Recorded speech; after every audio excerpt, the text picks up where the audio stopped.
ओम श्री गणेशाय नमः। श्री शिव महापुराणे तृतीयायां शतरुद्र संहितायाम् अथ त्रयस्त्रिंशोऽध्याय। हिंदी अनुवाद। नंदीश्वर ने कहा, हे सनत कुमार, परमात्मा शिव जी का परम पवित्र ब्रह्मचारी नामक अवतार को प्रेम से सुनो। प्राचीन काल में दक्ष की पुत्री सती ने अपने पिता द्वारा अपमानित होकर यज्ञाग्नि में अपना शरीर छोड़कर हिमालय के घर मेना के गर्भ से पैदा हुई। वह गहन वन में जाकर शिव जी को पति रूप में प्राप्त करने के लिए सखियों के साथ कठोर तप करने लगी।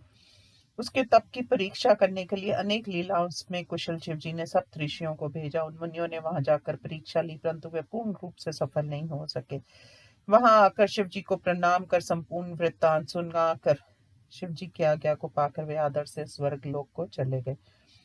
मुनियों के अपने स्थान को चले जाने पर लीला करने वाले प्रभु शिव जी ने स्वयं पार्वती की परीक्षा लेना चाहा। तब प्रसन्न होकर तपस्वी प्रभु शिव जी ने अपनी इच्छा के अनुसार शांति से अद्भुत ब्रह्मचारी का रूप धारण किया। अत्यंत बूढ़े ब्राह्मण को शरीर को धारण कर अपने तेज से प्रकाशित मन से प्रसन्न दंड तथा छत्र धारण किए हुए ब्रह्मचारी का वेश धारण कर भक्त वत्सल कल्याणकारक शिव प्रसन्न होकर पार्वती के वन में गए। वहां सखियों से घिरी हुई वेदी के ऊपर स्थित चंद्रमा की कला के सदृश बैठी हुई शुद्ध हृदय वाली पार्वती को देखा। ब्रह्मचारी रूप को धारण किए हुए भक्त वत्सल शिव जी उस देवी को देखकर उसके समीप गए।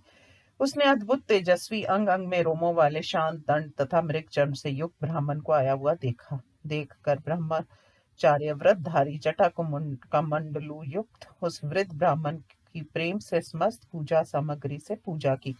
तब उस पार्वती देवी ने भक्ति श्रद्धा से पूजा कर आदर से ब्रह्मचारी जी से उनकी कुशल पूछी। वेद को जानने वालों में श्रेष्ठ आप कौन है? ब्रह्मचारी रूप धारण कर आप कहाँ से आए हैं? आप इस वन को अपने तेज से प्रकाशित कर रहे हैं।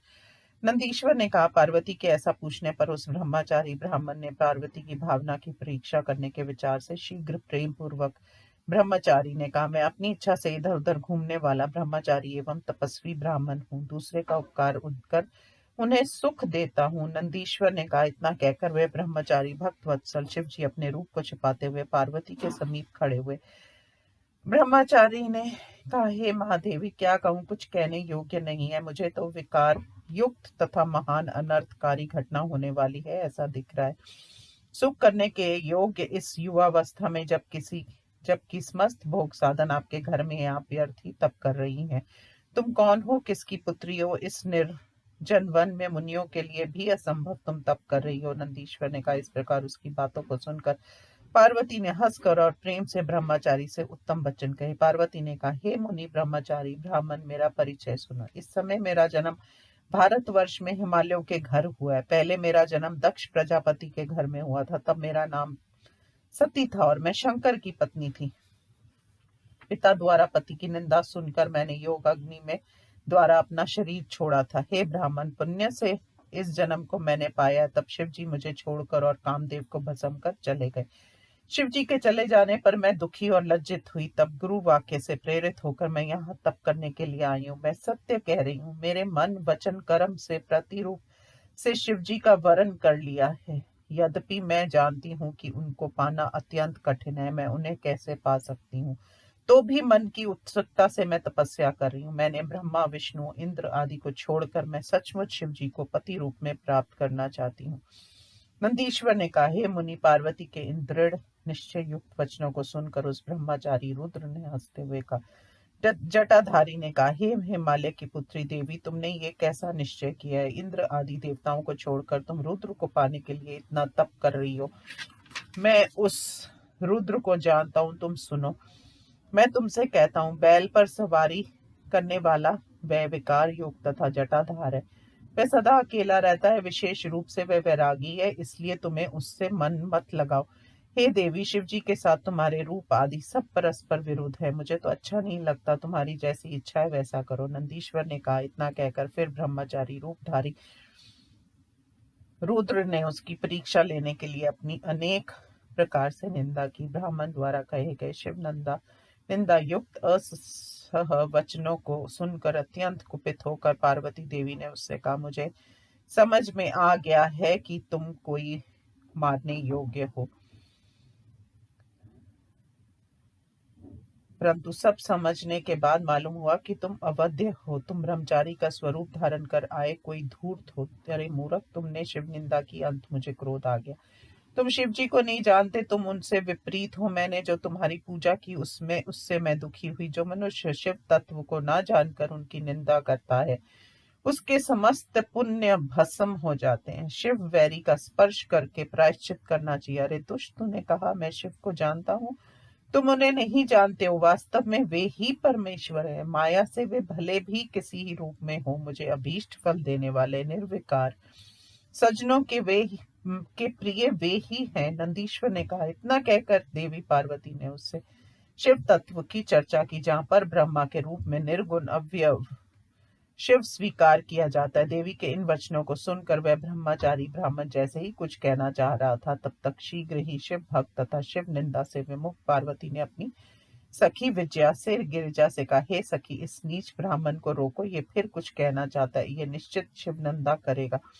शिव की निंदा करने वाला ही पाप का भागी नहीं होता, अपितु जो उससे सुनता है वह भी इस लोक में पाप का भागी होता है। शिव सेविकों को चाहिए कि वे शिव निंदक को मार डाले। यदि वह ब्राह्मण हो तो उसका वध न करें, स्वयं उस स्थान से शीघ्र चले जाना चाहिए। ये दुष्ट शिव जी की फिर निंदा करेगा।